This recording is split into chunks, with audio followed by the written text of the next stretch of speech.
with Mike Budenholzer being fired and Nick Nurse being fired weeks before that and Frank Vogel being fired last offseason. That's Steve Kerr's the only head coach of a championship team in the last 4 years to still be employed. Is there, obviously everything's got its own fingerprint, but is there just a general sense as to why world championship head coaches are being fired in the NBA?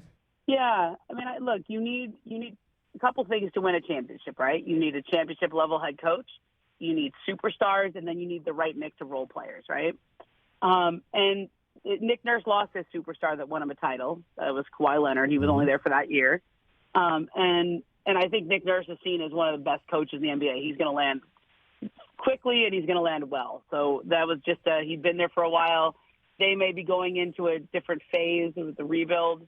And, if he's not up for it and they're not up for that, that rebuild, then you got to make sure you get somebody who is.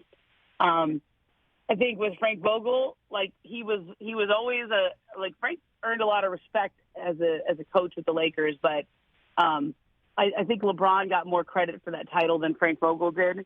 And the Lakers aren't going to make a move on a head coach.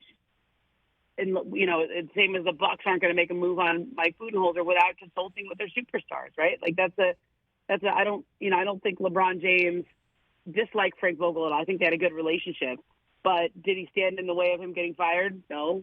Giannis, there was always kind of chatter about Giannis and Bud. But I was like, they won together. They did well together.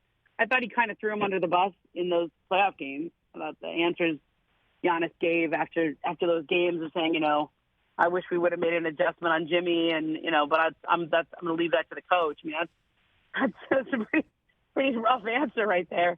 I thought, that those kinds of things, you don't have to be pushing the coach out the door, but if you don't stand in the way of it, that's the other part of it, right? So I don't think Giannis stood in the way of Bud getting fired.